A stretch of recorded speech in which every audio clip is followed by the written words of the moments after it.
All right, welcome back. We continue. Bob Pompeani and Drew Fillipponi as we take your calls at 575-2600. Real quick before I go to those calls, Andrew, what was your take of Roethlisberger with all this praise for a man who was released in his first season with Washington, Dwayne Haskins? He's now here. I look forward to what he can do in preseason. But according to Ben, he's got some of the best mechanics you're going to find. The problem with him is off the field and trying to incorporate the playbook to eliminate a lot of turnovers because he was a turnover machine. Never heard Ben Roethlisberger talk that way about Mason Rudolph. And that's a guy that the Steelers said they had a first-round grade on.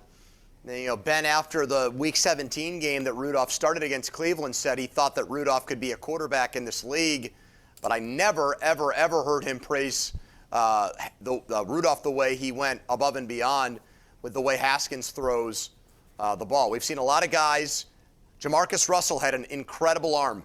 But he couldn't put it together on game day. Didn't do the things in between starts with the playbook and learning things and reading defenses. But he had great physical tools. And so we'll see with Haskins. I still think it was a great move by the Steelers to get him here. The price was absolutely right. Unless Haskins really blows it in the preseason games you mentioned, Bob, I think he's got to be the third quarterback on the team ahead of Dobbs.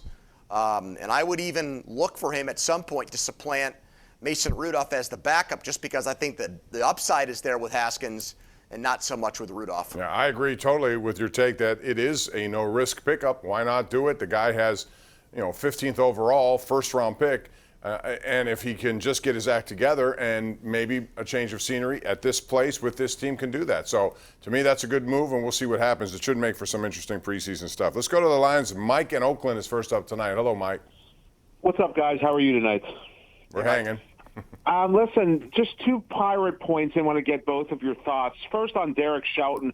Every game I watch him manage, I'm more and more discouraged. I wasn't impressed with him last season. I totally agree with you, Bob, on your tweet. I mean, I watched that fifth inning. Will Crow couldn't get anybody out. I mean, Derek Shelton has been taking pitchers out left and right the past two seasons, and he leaves him in with the bases loaded, nobody out. You could tell he didn't have anything left, and I wasn't surprised that the guy hit a grand slam. And I also want to mention and get your thoughts. There was an editorial in the Post-Gazette. Did you see that? Where they said Bob Nutting should sell the team, which really surprised me that the Post-Gazette did that editorial. There's a lot of comments on it. I obviously, like many of the other fans, think you should. But, I mean, basically saying that, like, how many more rebuilds is this franchise going to go through? They're going to keep finding excuses to do more rebuilds because Bob Nutting won't spend any money. Just want to get your thoughts because I really think he's killing us. Thanks, here. Mike. Take care, guys. Go ahead, Andrew. I did not see that editorial, so I can't comment on what was said in it. I kind of get the gist of it now, though. Derek Shelton has the easiest job and the hardest job in America. He's got the easiest job because there are no expectations. He can make bad in-game decisions, and nobody cares because they look at the hand he was dealt, and that's really, what matters. It's the hardest job because everyone sees the roster and knows he can't win with it, that they're ticketed for last place. So with that comes a whole different outlook from fans and media. He doesn't get the criticism that Mike Sullivan gets or Mike Tomlin gets because more is expected out of both those guys. So in one sense, I feel bad for Shelton, Bob, but at the same time, I'd love to make $2 million a year, whatever it is, might even be more than that, and know that even if I'm terrible at my job, everybody blames the owner for the way my team performs, really. Yeah, there's no question. That's exactly what it is. And you can take that job at any time because, again, the expectations are so low. This is also one of the pitfalls, I think, when you bring in prospects all the time or people in trades. Will Crow was one of those guys brought in. So far, I haven't liked anything he's done, period. I'm sorry. He's old enough where he should be making an impact. But this who are you apologizing to? The Crow family? They're probably watching the game right now. I mean, I don't know who you're thinking you're offending by saying that. He's been bad. He's been bad. Why do you have to sugarcoat things? You're being honest. I'm just naturally going to do that. You don't apologize to me. My DNA. I don't like Will Crow. All right. Yeah, so as far as Shelton is concerned, I mean, he's going to have this job for 5 years regardless of what happens, and that's a pretty good situation to be in. But again, at some point, they have to develop, and if they don't, it's the same thing. And I agree with what Mike said. This can go on forever because so far it's been how many years since the last good team they've had, and it's probably going to at least 2 or 3 more years before we see an end to that. David in Finleyville is next up. Hey, David, how you doing? Fine, thank you. Thanks for taking my call. I want yours and Andrew's opinion on two questions. Did you think the Islanders outplayed the Crosby line, and did you also think that Barry Trotz outcoached Mike Sullivan? Thank you. I would have said that in previous years. I didn't think that this time. I thought the Penguins were the better team. I thought their goaltending let them down. I thought whatever the Penguins did was an indication that Sullivan had a pretty good game prep going into each of those games for the most part. I would say in 5 of the 6, they were the better team. But, at the end, that's a moral victory. What are you going to do? You got to get more goals, and they didn't, Andrew.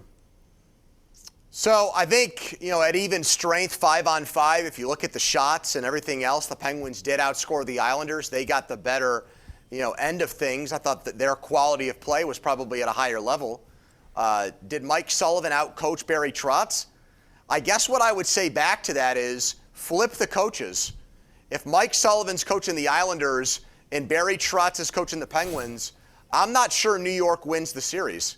Because I'm not sure that Sullivan's making the tactical in-game decisions.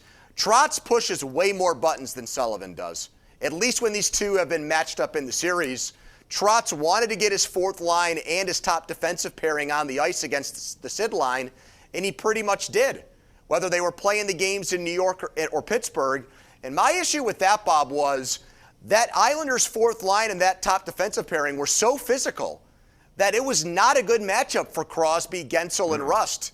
And I thought Sullivan should have made a more concerted effort to get those guys away from them. Now, that's not why they lost the series. Tristan Jarry is. But it's probably second on the list for me, is the lack of production from the top line.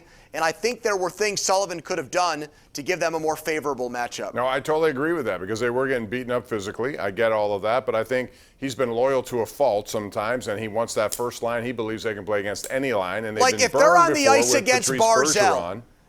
What's that? If they're on the ice against the Barzal line, right? If they're on the ice for the most part against the Islanders' top line, you think they're getting their butts kicked as much as they did not physically? at all. I don't. And I agree with that. What I'm saying is he's been loyal to a fault, and that could be a problem. He's been that way recently in goal, and he's been that way with that line. He believes that line can go against any line. Sometimes that's just not the case. You got to mix and match and try to get their best, Palak-Pulak combination on defense away from that line and the top line as well. I agree with you. I do. All right, now it's time for our Tri-State Office Furniture Tweet of the Night, and this comes to us from Aditi Kinkabwala from the NFL Network, who does a great job covering the Steelers. She was there for the Ben Zoom today and said Steelers quarterback Ben Roethlisberger has played with an array of impressive running backs in his career. He went out of his way to praise Najee Harris. He said he's in here extra long. I think the other day the running back coach told him, hey, Najee, I have to go home now.